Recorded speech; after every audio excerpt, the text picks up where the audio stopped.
Um,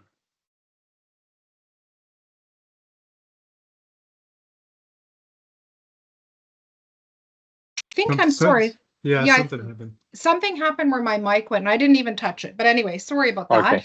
But we have John Laverty here also, who is our regional representative to the iModel Steering Committee.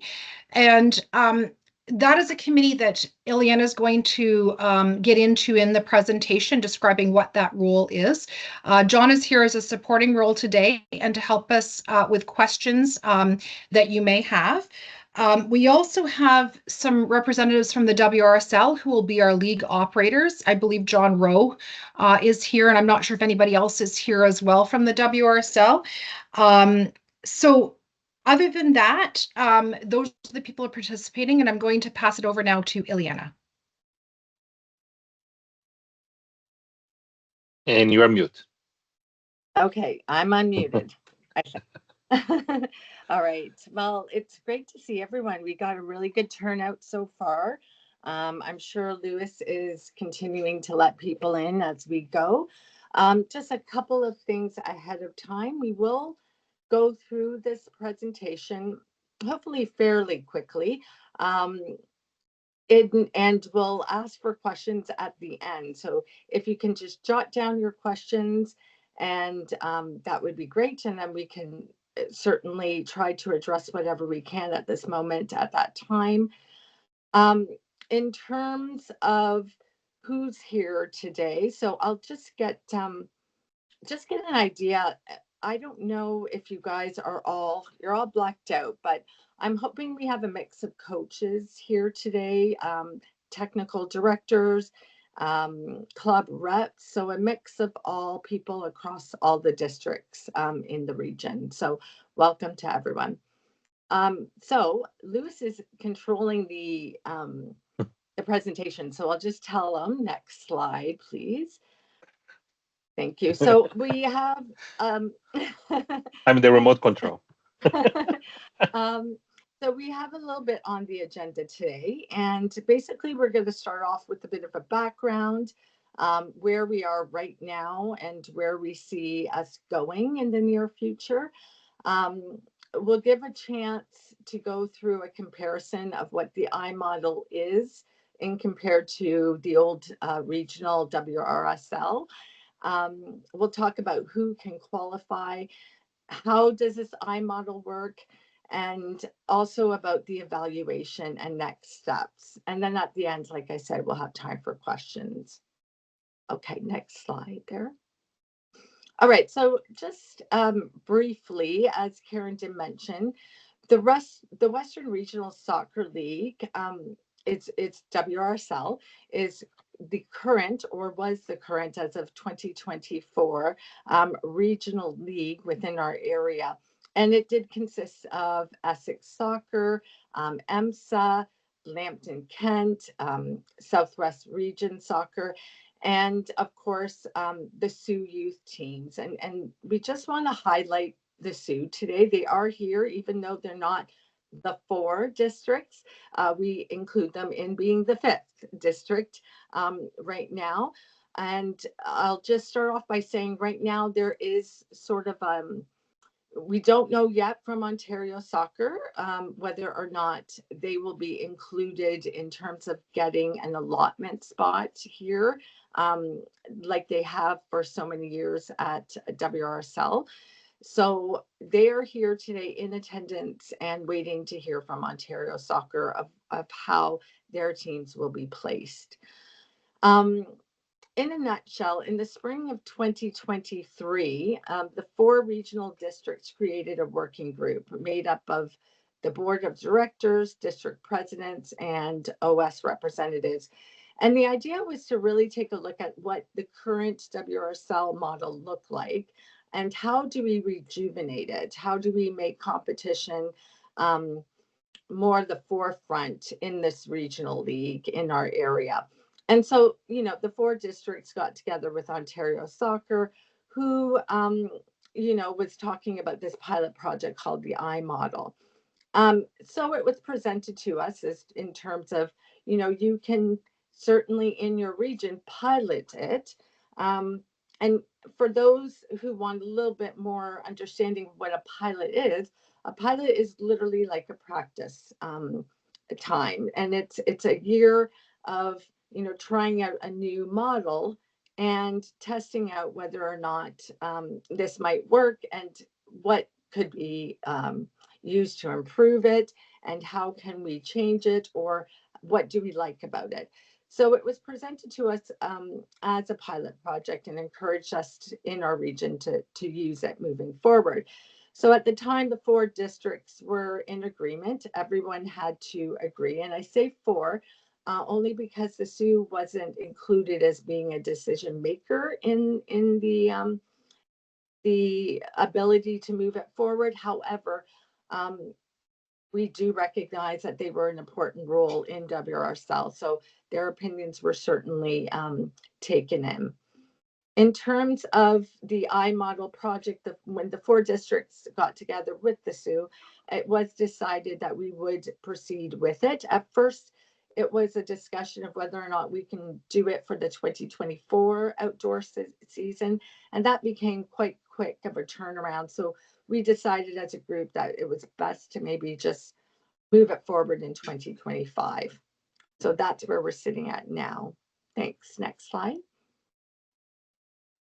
So what's been going on in the province and where are we at? So Central Region was the first region to actually pilot the iModel. As of 2024, they were in their phase 2, so their second year of piloting it. Central Region is the Toronto and outskirts area. There's 7 districts with about 200 plus teams. So there are quite a huge difference in terms of number of teams in that region than there is in ours. And that's something that I want you guys, or we want you guys to keep in mind, that they are the largest representation of the iModel that we currently have. However, the 4 districts and the Sioux did get North Toronto area, or sorry, North Ontario, did get together to kind of take a look at what our differences are as well. So phase 1 also started in the Golden Horseshoe. So that was this past summer. Now they decided to only pilot the U13 and U14 groups only. That was their decision that they made. And coming out of this, it just goes to show that the pilot project, the iModel across so far in Ontario with the Central and the Golden Horseshoe, the iModel is not really a cookie cutter sort of way of doing things, and that it needs to be adapted to meet more of the local situations. So that's exactly how it was presented to us from Ontario Soccer. Now, needless to say, they do have a few of, the league rules are ones that they have in place that we can go back and sort of negotiate with, but most of it is basically, these are the league rules, but how would it look like? How could you carry it out in your district? There was a little bit more of a leeway depending on where the leagues were being held or where they're being held. So an example would be the Central. In the Central area, they share the hosting of qualifying in the C1 with the external league operator. So you're going to hear us talk about the league operator or the operational league. That is a term used basically to describe the old, let's say, WRSL. So the organization that's actually running the league. Or running it, but not sort of organizing it. So we'll talk about how that works as well. So in Central, they have an external league operator, so someone that's not part of their districts. In the Golden Horseshoe, they run their own regional league internally, and they've done that before the iModel, and they will continue to do that. In our region, the districts agreed that WRSL would be the new operational league for the iModel project for 2025. Now, I don't know what they're going to be called or what their name is going to be, or if it's going to remain at WRSL. But they will be the ones that are going to be assisting in the pilot project for the year 2025. Okay, thank you. Next slide. Okay, so as you can imagine, Ontario Soccer has quite a bit of a job to implement the iModel pilot project across the province, and there needs to be multiple sort of committees and representatives from local areas to help do that. So the iModel steering committee was developed under the OS board. And what this is they have representation from the leagues, and they are the people that are involved when the iModel was created. They're sort of the decision makers about the iModel. So they're the ones that make the most decisions outside of the OS board. And so they're comprised from different people from across Ontario. We are fortunate to have John Laverty, who is here today, as Karen did mention. John, I know your name's on there, but maybe give yourself a little bit of a wave.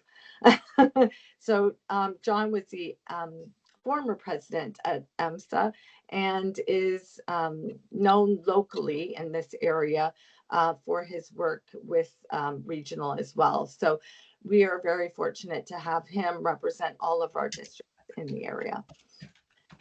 In addition to the steering committee, we also have this, what is called the 3PG group and long form pilot project planning group. So these people are to be the first in line to help answer any questions that relate to the iModel. They're not the decision makers. They're sort of the gatekeepers, the ones that are going to have that communication with the league, with the members, with clubs, with teams, and they're to bring back any concerns or feedback to the steering committee and John Lafferty representing our committee or representing our district. In terms of the overseeing the operational league. So the operational league, again, formerly WRSL, or I'm not sure, like I said, if they're keeping their name. Before they were their own entity, there was, every year they would have an AMM. They were voted in members, and they were chosen by the members across all districts. In this type of model right now, the operational league will still run by the individuals that are there that are willing to stay and help out. The difference is they are not going to be voted in at this time for this year. And they are, the individuals are, they're going to be taking more direction from the regional districts. So from the 4 districts and potentially the Sioux area as well. And so what ends up happening is, any sort of decision making, like I said, goes directly to the steering committee. However, the regional districts will also help make decisions throughout the process. So that is something that is new and different with this model. In terms of the rules and regulations, so first of all, I'd like to apologize on behalf of all of the district reps and everyone working towards releasing the rules and regulations of the iModel. We had a bit of I want to say a hold up over the summer. We did submit one of the drafts in the first draft to Ontario Soccer to review. So what ends up happening is they end up sending us sort of a template of what the rules and regulations are that are sort of etched in stone. These are the non-negotiables, and then what are the negotiables were sort of highlighted for the districts to work towards. And so we ended up sending a first draft back to Ontario Soccer, but actually didn't get that first draft back to us until mid-September, I'd like to say. So I have good news that John Laverty has shared that they did send back a second draft. So we worked hard to say thank you. We want to make a few little tweaks and changes. Here they are, and they sent back the second draft just on Friday. So, and it looks pretty good in terms of what we are looking at and seeing. The group will meet, so the 4 district presidents will meet, and their reps will meet to discuss further, probably middle of October. And then afterwards, I mean, a decision will need to be made whether or not this will be the final draft, and then send it out to all its members and all of you. In terms of what else that's going on right now, all the districts are providing some education to the clubs about the iModel. We just decided to do one today and invite some of the other districts. So even though we're hosting it, like we said, the other districts, some of them are here today. And doesn't mean to say that your districts will not, including ours, do other information sessions as needed. But this is just one of the few. We did, the other thing that we did send out, and I believe the other districts have also sent it out, but just in case, for you to know, highlight this in your calendar. October the 15th, that's next week. We're hoping to get an idea of, after today's information session and knowing a little bit more about the league, who are the teams that are interested in playing to compete. And the reason why we're sending this out so early, this is an intent to compete. This is not etched in stone. This does not guarantee you a spot. This does not tell us that you're in. This is just more to understand how many teams in each division are interested in competing, so that we can plan a good qualifying tournament. And maybe we don't need one, depending on how many teams are actually interested in a given division. We don't know that. So it's really important. Take home message today, October the 15th. Please send to your district. So if you're an EMSA club, or if you're another club, send it to your district.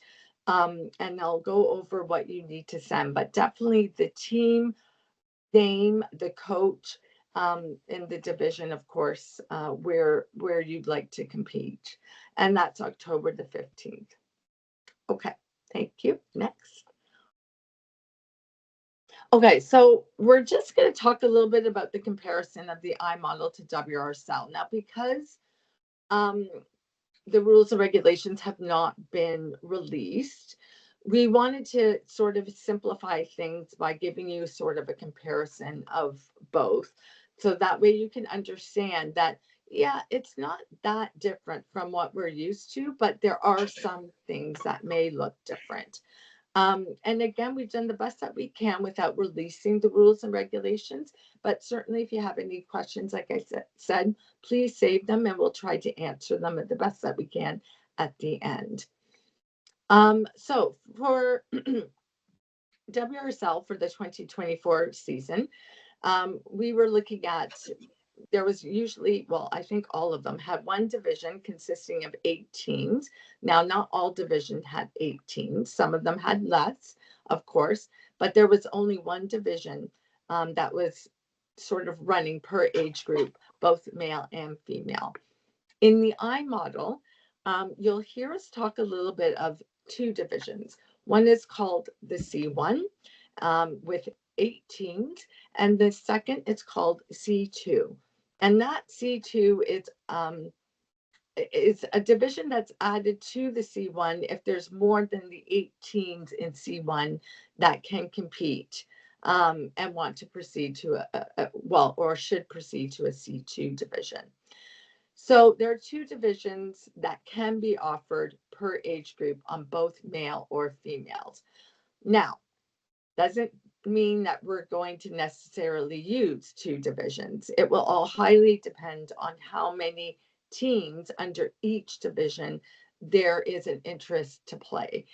And we want to make sure that if we're going to hold a C2 division, that there is competition in that division and there are enough teams to play.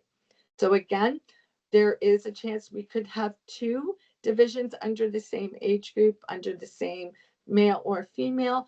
However, for sure, there is definitely 1. So the format still the same. It's U13 to U18. It is 11v11 format, so that's still remaining the same.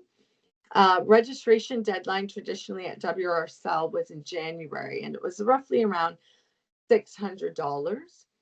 For the iModel, we're looking at the registration is due January 20th, and it's around $700. So it's gone up about $100, which, I know that those at WRSL were humming and hawing about whether or not to increase their rates last year. So this has not really gone up too much compared to the previous years. So I think we were happy to see that.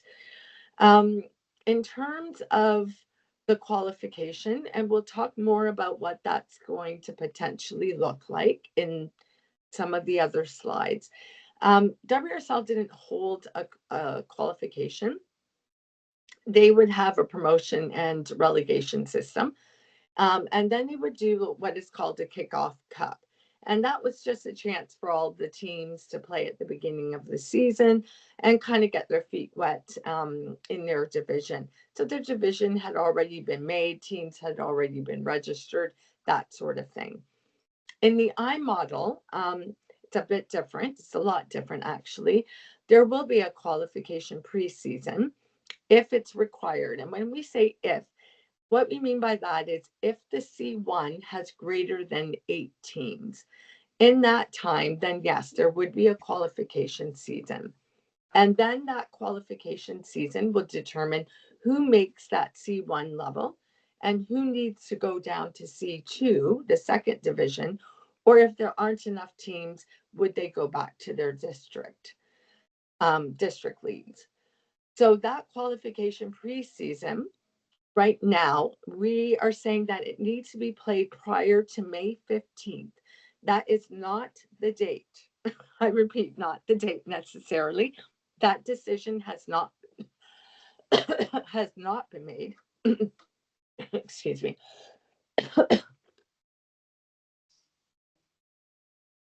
Thanks.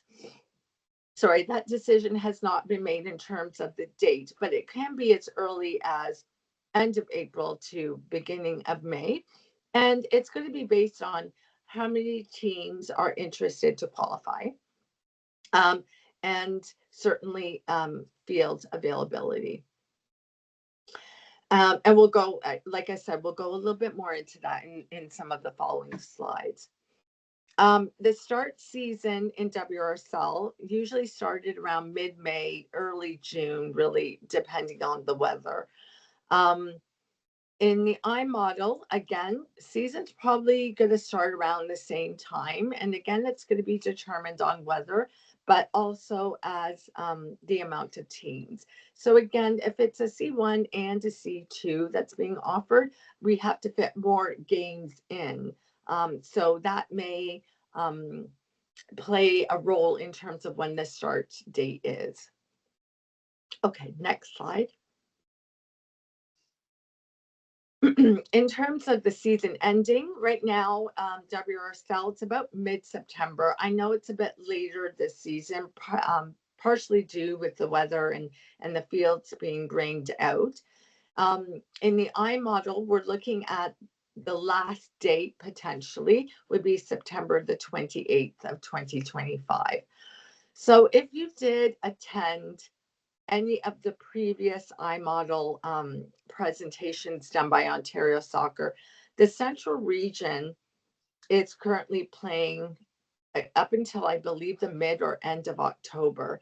So they have a longer season. And this was one of the big sort of feedback from clubs and from teams within all of our districts, not just EMSA's, but all of our districts, that they were concerned that season was too long, especially for players that are in multi-sport and or who are graduating, or sorry, who have graduated and are going to university. So some of those older age divisions. So we took that feedback, went back to Ontario Soccer, and came up with more of a reasonable date of September 28th being the latest. Now, with that being said, the operational league can sort of still play around with dates and make sure that, you know, those U18 divisions are played a little bit earlier, or, you know, can do a little tweaking in that end. So we were quite happy to see that it wasn't going later on into the fall. Now, with that being said, I'm going to jump down to the last point. There is a provincial championship that's being offered in the iModel that's not offered in WRSL. So what that means is, you know, you win the division in WRSL, there was no sort of step ahead. Now with the iModel, there is, which is kind of new to some, but it's been around prior to the WRSL way of doing things more recently. So the provincial iModel championship is usually held around Thanksgiving weekend. So just to let you know, even though the season may end in September, if you do win a division, you may be asked, well, you will be asked to be playing the championship at Thanksgiving weekend. And again, that's only for the C1 teams. In terms, we did talk about promotion and relegation. So in WRSL, it was based on promotion and relegation to qualify. In the iModel, it is different. So the one thing about qualification in the iModel is that it is every year. So you do, even though you might have won the division the year before, does not mean that you are going to be promoted to the following season. It just means that you had a really good team and congratulations, and you're going off to the provincials. The qualification period is a way of sort of allowing some player movement as well. So one of the feedback that we kept getting from a lot of the teams was that if there was a qualifying season previously with WRSL, they would play, you know, in October, which at that point the roster may look really different than when it does in April. And so it gives a chance for teams to sort of reorganize, regroup, and go in there. It also gives teams and clubs a chance to decide this was a good tournament to play or a good league to play in this year, but I might want to try doing something else next year, which means they're able to do that, and then come back and compete for another qualifying season the following year. So it doesn't prevent you to qualify year to year if you want to step down. So that's also different than WRSL. The other difference is that some districts across the region did register preferred clubs. In the iModel, there's no preferred club registrations. All teams must compete to qualify if there's more than 8 teams in the C1 division across the region. So that's also different. Registration and rosters and WRSL, they have to be in by April the 1st. That's still the same in the iModel, so April 1st of the deadline. There is a little bit of a caveat here. So there are no transfers. So this is really important for you guys to know. There's no transfers of players between iModel teams after this date. So rosters have to go in by April the 1st. Then there's potentially a qualification period or such a couple of weeks. And then the teams are dispersed to C1, C2, or back down to their district league. So this rule is there to really protect the players moving if they've lost and didn't actually qualify to get in. So it's to sort of limit the sort of flux of people moving around during a competitive season. You can, however, still register new players.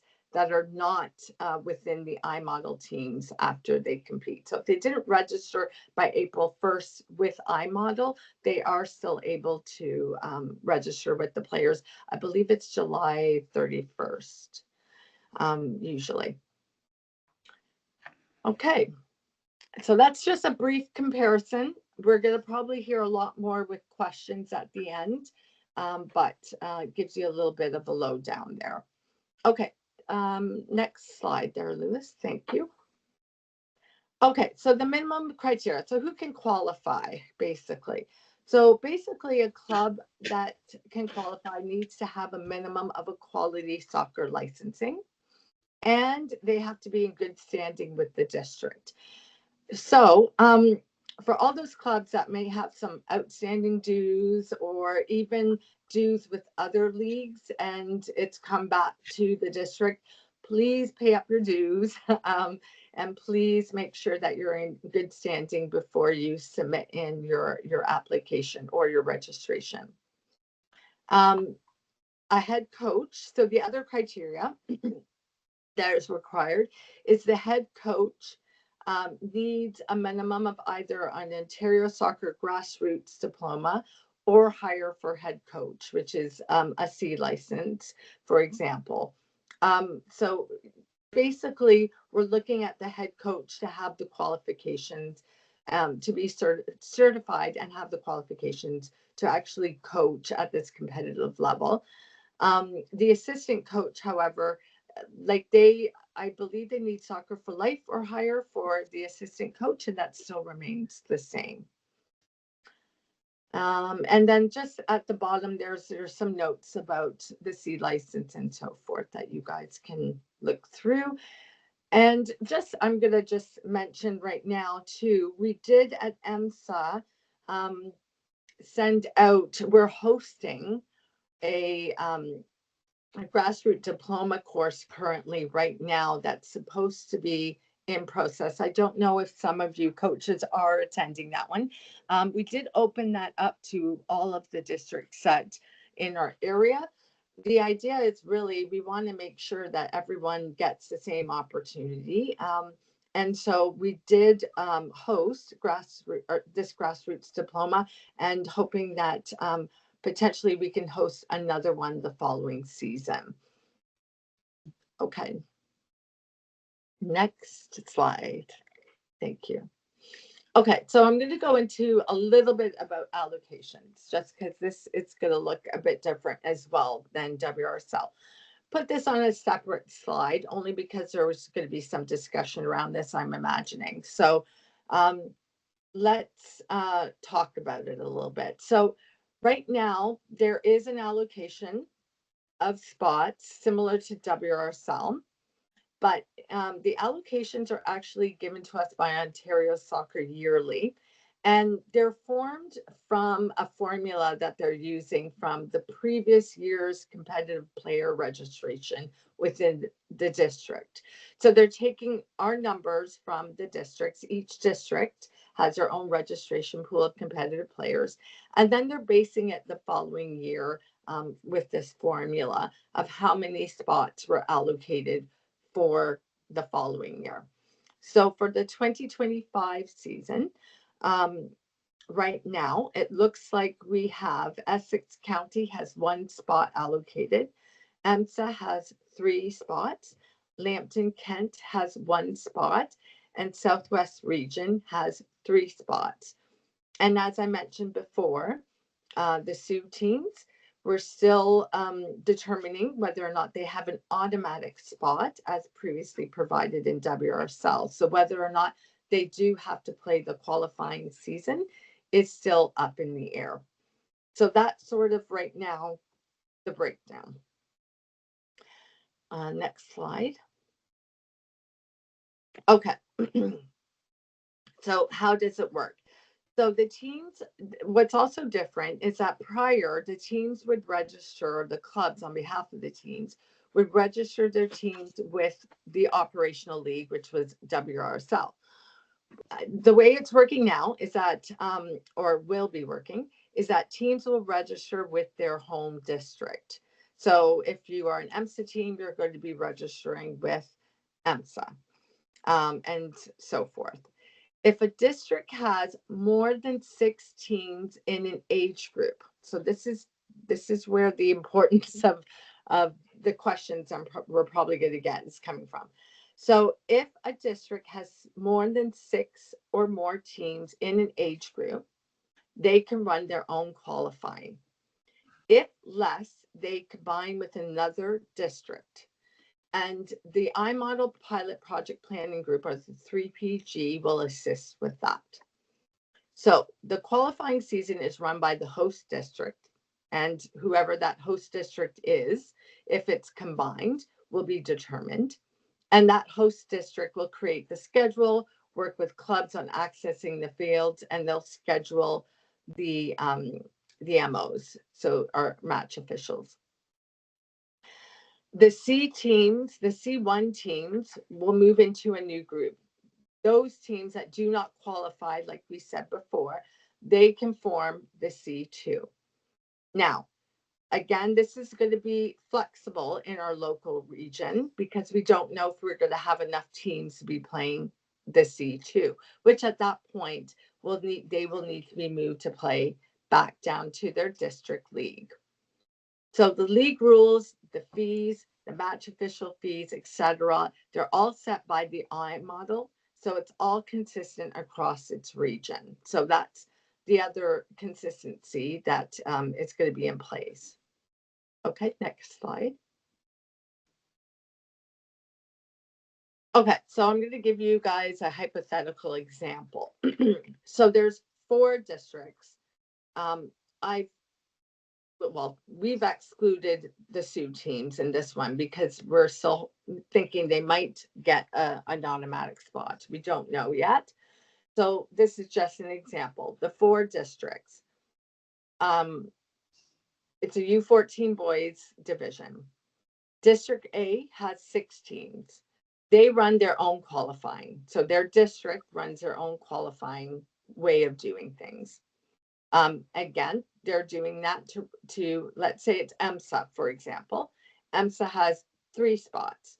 So if EMSA has 6 teams in that division, they're going to, EMSA is going to host the EMSA teams a qualifying sort of preseason to determine which 3 go into C1. Now, the other 3 districts, District B, District C, and District D.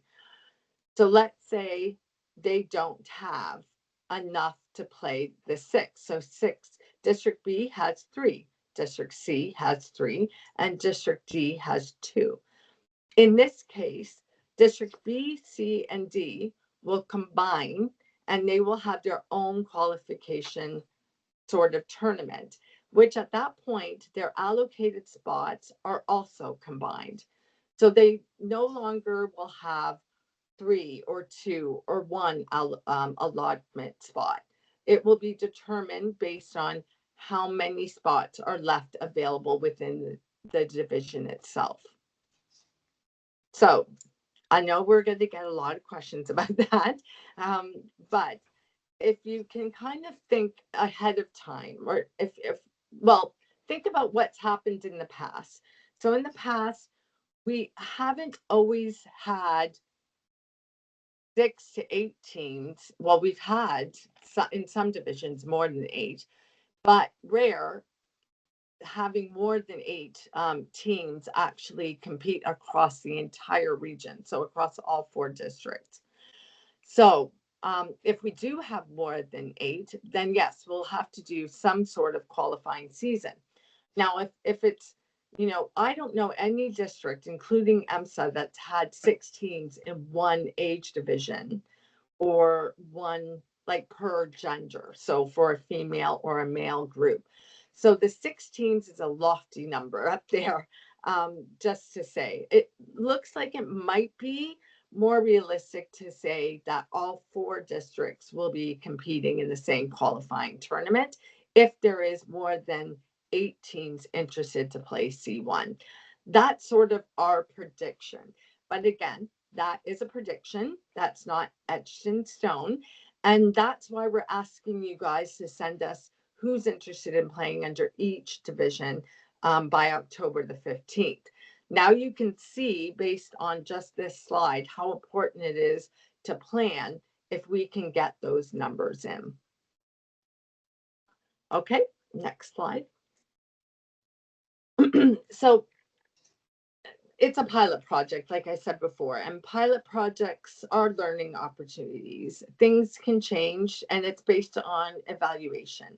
And Ontario Soccer has done a pretty good job on, hiring third-party groups to come out and take a look and do that evaluation through surveys, focus groups, and that includes players, parents, the leagues, districts, administrators. So we're hoping that we're going to get the same as what they've done in Central in terms of the type of evaluation through these surveys and focus groups. And that will likely be done, obviously, after the season has been completed. And that information will tell us, do we move forward with the iModel? And if we do, what are the things we want to change? What are the things that we want to keep? And that sort of thing. And of course, that would be work in progress with the steering committee and Ontario Soccer to make those decisions. But it's really important that they are getting the feedback from our members and the 3PG as well. So the last link there is it's a link to Ontario Soccer. If you haven't visited yet, it has all the information with regards to the iModel and a copy of more of a genetic rules and regulations, generic. So, I pre-warn you not to really read that and think that's what the rules and regulations are. Ours do look different. And like I said earlier, we hope to get that out to you guys as soon as possible. But this link does provide a little bit more information about the feedback that was provided through the other pilot projects, as well as sort of the next steps and what Ontario Soccer is sort of working towards. So go and visit that link as well to obtain more information. Okay, next slide. Okay, so just next steps. So, you've come here today. Hopefully you're going to learn, or you have learned a little bit more about the iModel. Hopefully you've seen that it's not that different than what WRCL looks like, although there are some significant changes. We will, like I said, release those rules and regulations as soon as the final draft is done. October the 15th, can't say it more than enough, but please send in who's interested in playing in what divisions. We'll get that information. So after October the 15th, the districts will get together again fairly quickly to take a look at the numbers and really take a look at what does the qualification look like and planning for that season. Districts are also encouraged to collaborate with their district league. So for example, EMSA, we will be collaborating with EMDSL, and this is around the discussion of timelines and scheduling.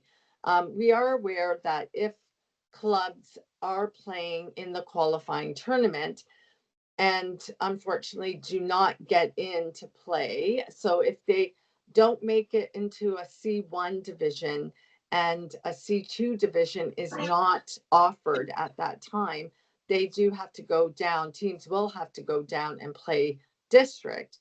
What does that mean for scheduling for the district league and the timelines of when their season starts? So I do know each district has their own district league and how it's run and who runs it. So it's a bit different from one district to another. So here at EMSA, we will be discussing with EMDSL what those timelines will look like and how we can streamline the scheduling to make it easier for the clubs and the leagues as well. The operational league, just found out basically that the rules and regulations have been approved and are going into their final draft. So they're just closing up WRSL in terms of wrapping things up from this outdoor season. And they're going to be looking at what does the league look like with the guidance or the guidance of the committees that are involved.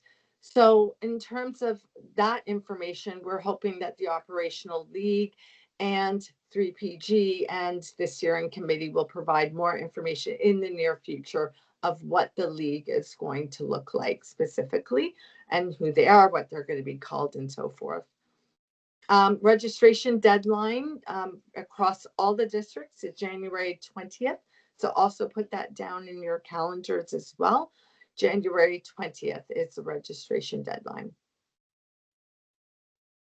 Next. Okay, so we are ready for questions. And, if one thing, if you are asking a question, could you introduce yourself and who you are? That would be greatly appreciated. Secondly, it could be myself, it could be Karen, it could be Lewis, it could be John answering your question. We'll try to direct you to who that might be, or your district president who might be here, or your rep. We'll try to direct your questions. If you could also give us an opportunity, there may be a lot of discussion of us saying, I don't know. We don't know. And that's because until we find out how many teams, details about the qualifying season and what that season's going to look like might be a bit different, based on how many teams are actually registering, as well as C1 and C2 might be different.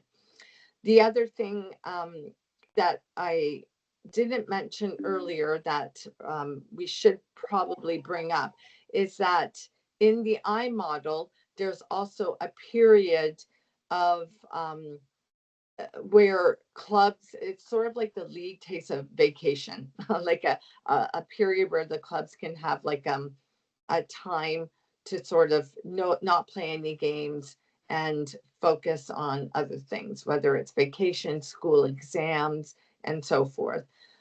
Right now, the districts have come up with sort of a week that they're tossing in June around the exam period to take that vacation time.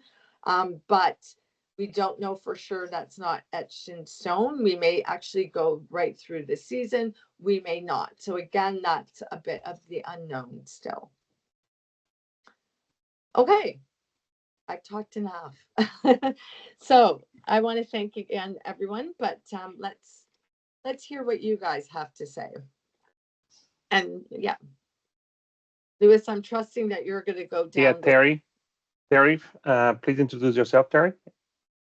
Hello, I'm Terry with Windsor TFC. So just had a couple quick questions regarding the fees, scheduling, all of that good stuff, just based on other iModels that are being ran in the province. So right now, essentially it's $700 just to submit a team if you're interested. If you have a qualifying season, is there extra fees for that? If you make it to C1, as in other iModel regions, now you pay another $2,500 to $3,000 for that season, but that includes all your turf rentals, referee fees, and the league does all the scheduling for everything. Do we know how that is going to work? Because typically in the past, when we paid the $600 to WRSL, that simply was your league fee in, but you were responsible obviously for referee fees and turf rentals. So how is that being handled for this particular project? John, I'm just wondering if you want to answer that, because that's probably not going to look that much different than the other two pilot projects going on right now. To be quite honest, Eliana, I don't actually know the answer completely. It was slightly different in both of the other regions. Okay. The $700 would be the league fee, and then the districts would be invoiced for the referees. All those payments get made to the district, and then the league operator would invoice the districts for the referee fees for the season. So at this point, I don't know. It's a good question. I'm going to take it back to the steering committee for clarification. So just if I can, just for a follow up on that. So with that, obviously, again, it's just for us right now for budgeting. We need to know how much, the potential fees are going to be throughout the course of the year, so we can accordingly charge our players. Because obviously, the majority of all of the clubs that are on the call, we're all nonprofit. It's not like we're sitting on a bank account full of cash. So we need to make sure that obviously, if we are participating, we're not running in a deficit because we weren't aware of these costs from the onset. I can tell you that at the iModel steering committee level, the discussion around the league fees is that it seemed to be a one-time fee, and there was no discussion of any additional fees that were required to be paid by the teams. Right, but with the other ones, though, that included all their turf rentals and referee fees. And I know it's obviously like it's Central Model, it's 5,000 for the year, like 4,800. So let me take that one back, and I'll get an answer for you, and I'll send it out. John, so when you say it's over 5,000, you're talking about that's what the club is charging the player? No, that was the fee to play iModel per team. Because that included their qualifying season, that included their C1 or C2, and that included all the referee fees and all the facility fees. So John, that seems really high, because wasn't it 800? That's where I'm trying to. Yeah, the league fee charged by both Central and South regions is $800 per team. So again, let me take that back. I think clubs were responsible for their own field rentals, and all of that, and the referee fees. I'm not sure I don't think they were included in the 700, but I can certainly find out. Okay. Fernando next. Hi, everybody. Yeah, my name is Fernando Biuga, assistant coach for Windsor Rose City FC. My question is really just around if all goes well and as planned on your end, after the registration date, of course, when do you foresee us all understanding the big picture?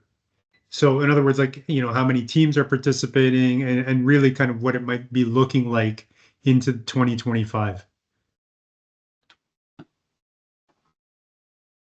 I think that's so the big picture, honestly, is that's the piece that we're trying to sort out after the 20th of January. That's not something that we can even think about until the January 20th, although we can plan a bit for it. So the October 15th deadline, it's going to tell us a little bit more about what the qualification season is, but the actual dates of when it starts, when it's happening, where it's going to be, is probably not going to happen until after registration. And none of us can really talk on behalf of the operational league and 3PG, because that number is going to, those dates are really going to be dependent on the amount of teams. What I can tell you is that it shouldn't be any different than how it is currently in regional. And that's the one reason why the WRSL folks are good in running this league to start with, is because they have experience in the scheduling and getting things done.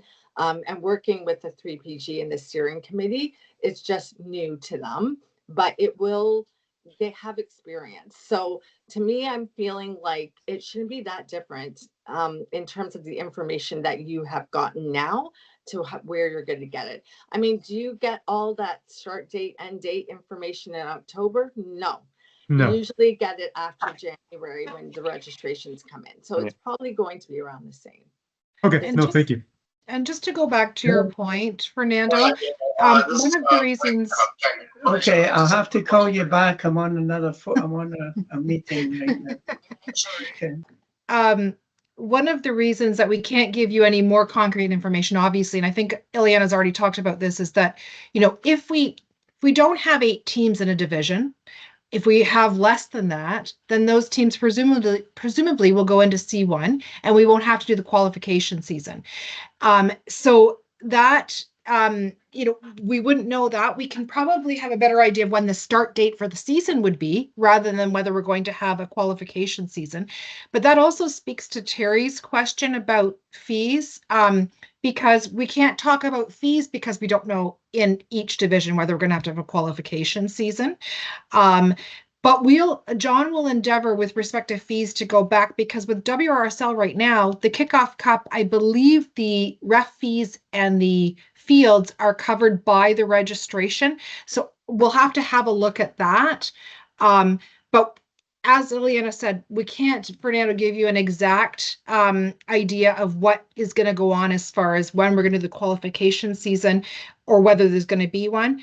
I think we'll be able to give you a better idea of when the season will start, and whether there's going to be a break and stuff like that. So we'll endeavor to get to that as soon as we can. We may be able to tell you certain things before the registration deadline, but definitely not the qualification season, whether there'll be one or not. That's fair. No, thank you very much. Appreciate it. Okay, I'll just tell you, Fernando, okay, go ahead, sorry. some of the clubs, I'm just throwing it out there, some of the clubs are being pretty creative. They're actually doing payments in installments, and their last installment isn't until after January or whenever closer to the qualifying season, so that they can get that installment in. So some of the clubs are being creative in dancing around it right now for registration purposes. So I just thought I'd throw that out there. Okay, Tio, are you next?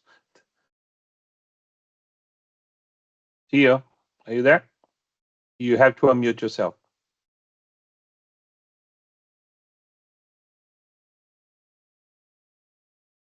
Okay, Terry, do you still have another question? Okay, Tio, you're mute.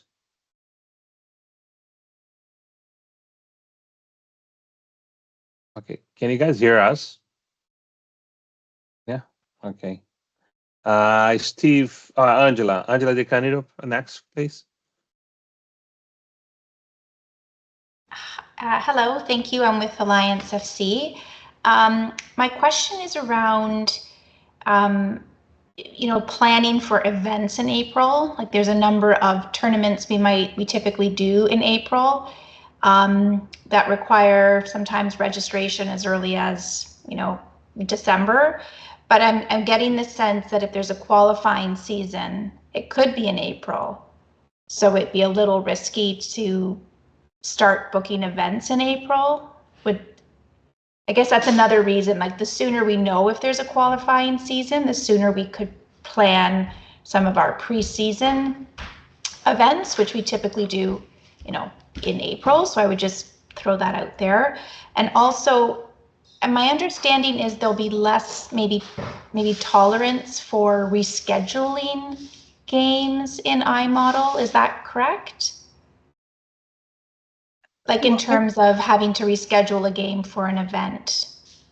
I haven't been told that, and I certainly would think, certainly weather, we can't control that, but for things like Ontario Cup, that's always going to be something that can be rescheduled. Okay. So I haven't been told that there's going to not be leniency. I guess it's going to depend on a bit on the league operators. What we won't want to get into is what we had this year, which is we've had a lot. WRSL has not been able to complete a few of the divisions just because of rainouts and even Ontario Cup play. So that was a bit unfortunate this year and a bit disappointing. So it might be a bit of a crackdown where that is concerned, where we're trying to make sure we get the games in. But I haven't heard there won't be the leniency as far as rescheduling. I think it's again going to be back on the teams to make sure they get the games in. Is that what everybody else, like Ileana and John, is that where you have think as well or have heard? Yeah, I think it's interesting because the central, if you read the rules and regs, it does for the central region look like it's harder to reschedule games, for sure. It did look like it was almost discouraged unless it's Ontario soccer. Yeah, I again, I think we're a different region. So again, that may be something that's not etched in stone. So maybe, John, do you mind taking that back to the steering committee and find out what that looks like for some of our teams and clubs? Yeah, all I can tell you is that at the in the central region, they ran 2 seasons, one that ended at the end of July and one that ended in late October. And so they were very tight on trying to not have games rescheduled. We are a different creature out here in the West. There's no question. And we have more flexibility to do that, particularly if we don't need a qualifying season. We have much more time to do all of those things. So I can take it back to the steering committee, but I think they will be much tighter on that in the central region. And I think we just need to work with our league operator to make it happen for certain things. So That's great. And then just one follow-up question. Will U17 be blended with U18? Not necessarily. And I don't think we would. So the reason why that happened with WRSL is that we didn't have enough teams. I don't even know if we're permitted to do a blending. John, you might know that, but certainly it would not be our go-to. Are we? Okay. We are permitted to do a blend at Okay. the U17-18 level only at this point. Okay. It would not be our go-to if we got enough teams. We would much rather keep them separate.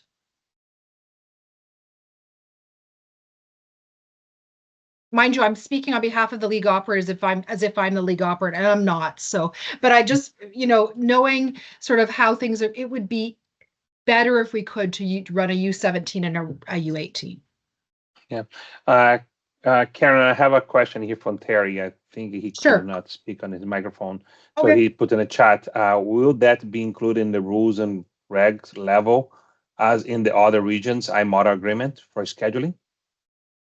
I'm not, I didn't understand the question. I didn't understand. Will that be included in the rules and regulations level as in the other regions iModel agreement for scheduling? So, Terry, can you try to unmute yourself? Maybe you have a. No, sorry, I was just trying to say the other regions iModel agreements has scheduling in there, just like Alina had just mentioned.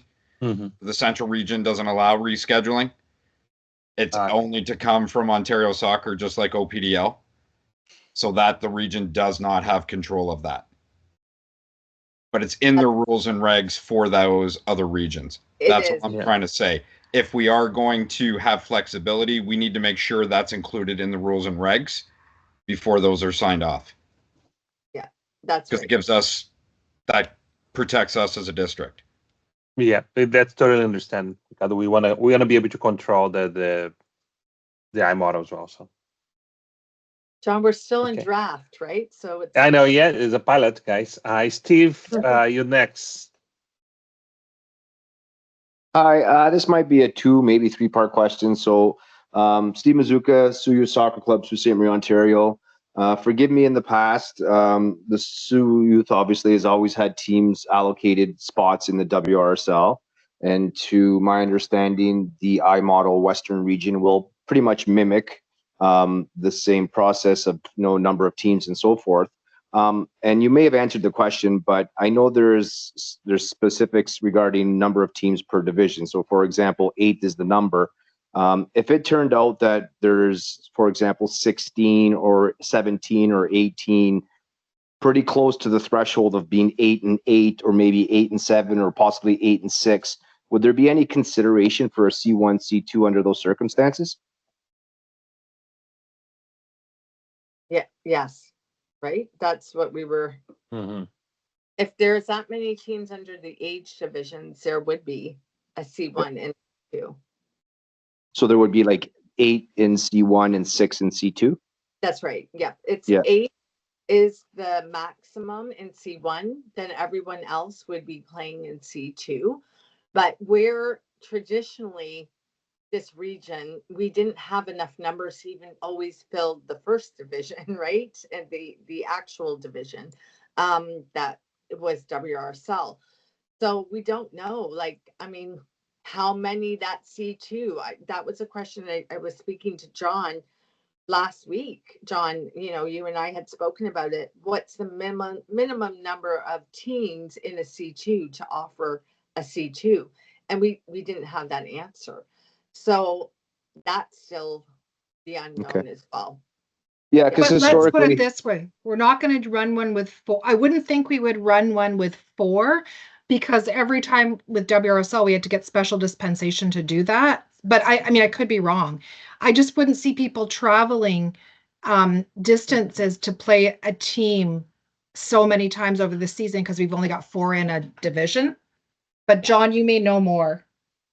no, historically being involved in the WRSL on the women's side, I've never seen very many teams in each division, possibly 6, maybe sometimes 7. In other divisions, typically 5. But on the boys' side, the teams tend to be a lot higher. For example, like U13 boys in the WRSL last year, I think there was 10 teams. And like being ignorant to the whole promotion and relegation stuff, because the Sioux never got involved in that stuff.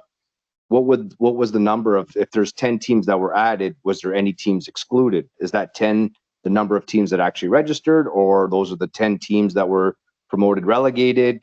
Was there 12? Was there 14? Was there 15? Are you able to answer that? In U13 for the boys, there were 10 teams that applied and 10 teams Okay. stayed in. We actually, if I recall, and maybe John Rowe can chime in, because I may be recalling things incorrectly, but we had to get special dispensation.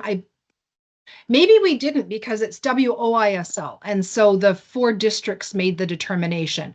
But it was 10 teams that applied and 10 teams stayed in. Okay. Was there Is any that right, divisions where there John? actually? Sorry, Steve. We caught you off there. So no, yeah, I was just seeing if John, but yeah, sorry, Steve, keep going. No, I just wondering, was there any age groups where there actually a promotion relegation was implemented? Like, was there any divisions? Because every other division seemed to has about Yes. eight teams. Oh, there was? Yes. Okay. Yeah, so as soon as you get to U15, that's when promotion and relegation was coming into play with WRSL. Prior to that, it was the district's responsibility to put in U13, U14. Yeah, promotion and relegation occurred in U15 and up for WRSL.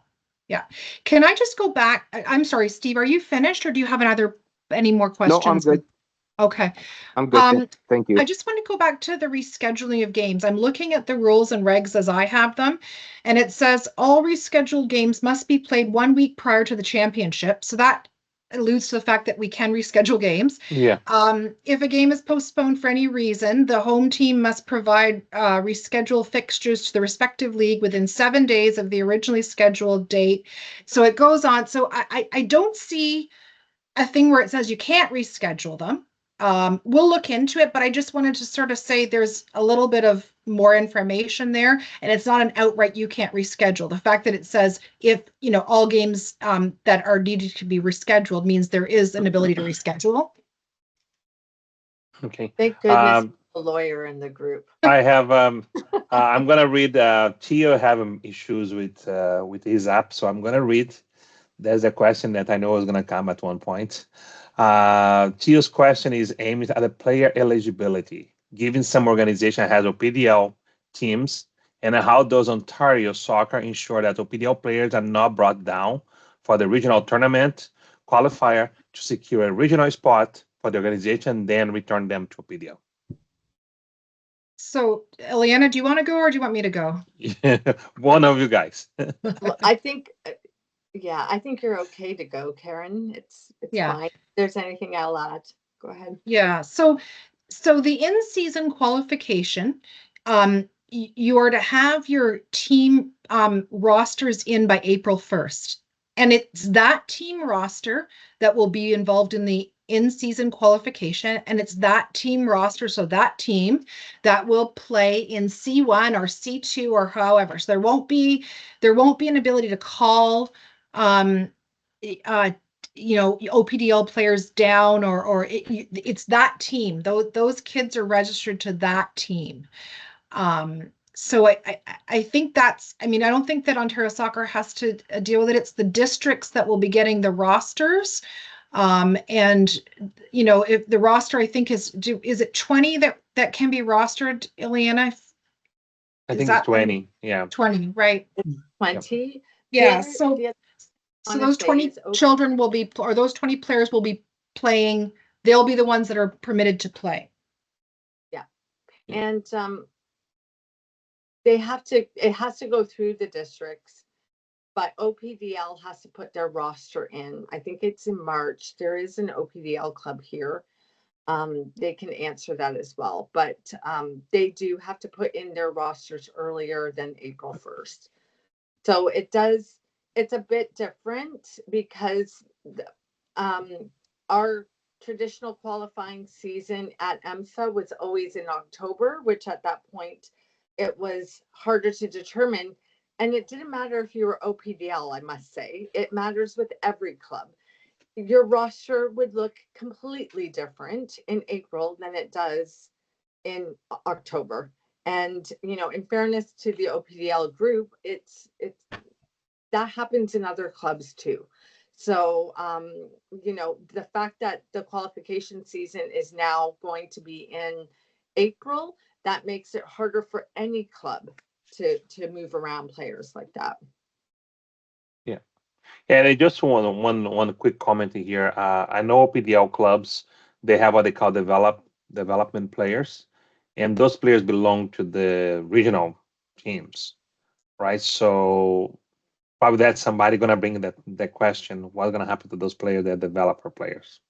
So, but that's something maybe we're gonna have to bring to the table, right, Karen and Eliana? No, so registered. Yeah. To clarify, they're registered under regional, Regional, but they're able yeah. to call up for developmental Yeah. reasons. Yeah. So I think they should be fine. They are still registered. They are not OPDL players playing down. So Right. that's different than I think what Theo is his concern is. But yes, those regional players can play OPDL because that's developmental for their program. Yeah. Yeah. That makes sense. Come on, guys. More questions. We are here to answer you guys today. Don't be so shy.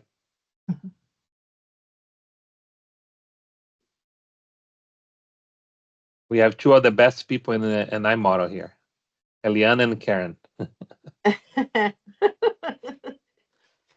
We're They not did sure the about homework. that. Yeah. Oh no, you guys did the homework better than me.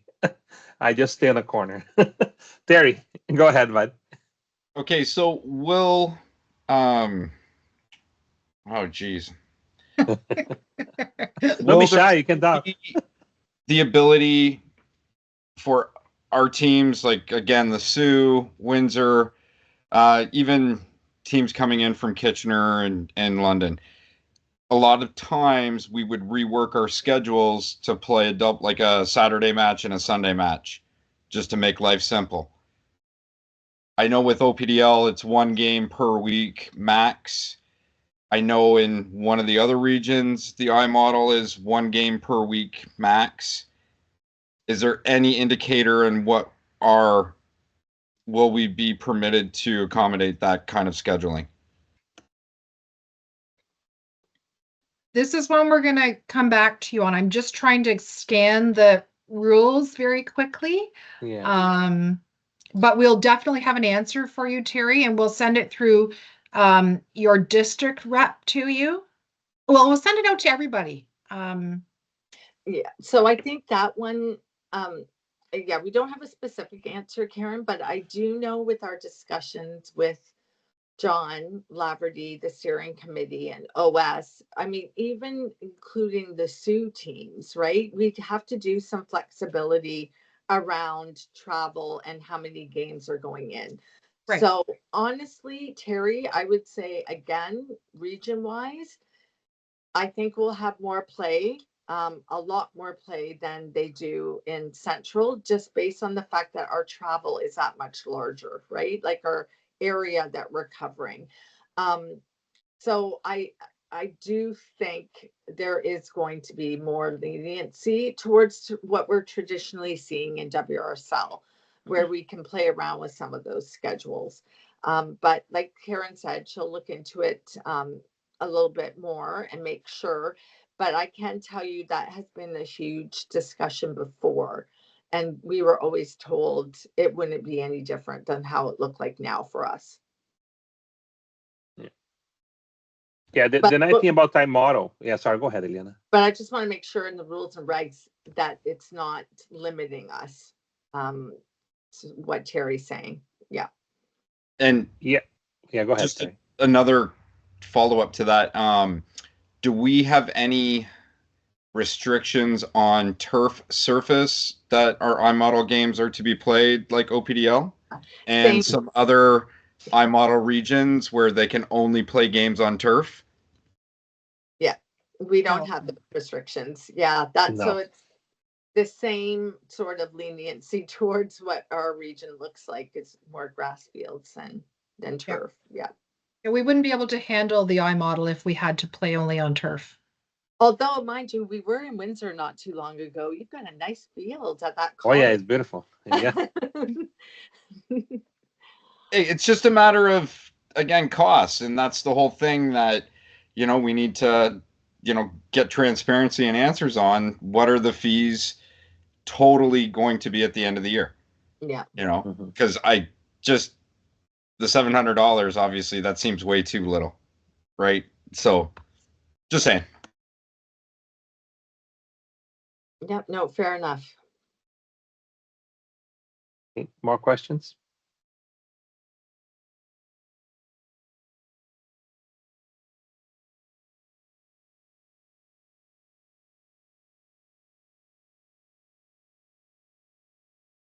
Okay. So just a quick reminder to everyone, guys. The iModel, when they brought the idea to us, is that everything is modifiable. We can modify a lot of things. Of course, they have some stuff that is locked completely on the rules and regulations, but everything is adaptable to the region where the iModel is going to play, right? Things that work in Central doesn't work for us. Things that work for us maybe doesn't work for Niagara. Right, so that's a good part of the iModel. If there is any more question, how do you like to proceed, Eliana and Karen? I think if you have questions, if you want to go through your district reps, and they can compile sort of a list, because they'll be getting the answers anyway, and they'll want to get back to you, but we'll have meetings, but they can always send them to Ileana and I, to John Laverty, and if we don't have the answers, we'll obviously go to Ontario Soccer or the steering committee to get those answers and get back to you. I've been writing some down, and I know John was taking some back as well. So, but if you have some that come up because you're thinking about it and have something pop up, please don't hesitate to get in touch with your district rep and they'll get in touch with us. Mm-hmm. All right. So I think that's come to the end of our nice presentation. Thank you very much, everyone, for coming. If Eliana and Karen want to stay after, we talk a little bit, that's fine. Okay, thank you very much. I hope you guys have a good night. Sorry that we have to take that away on a beautiful Monday night. Okay, and I'll talk to you guys soon. And we're Take care, everybody. October 15th. Get your teams in. Yeah, don't forget the dates. The dates are very important. Thank you. Thank you. Thank you very much. Okay, bye-bye. Thank you.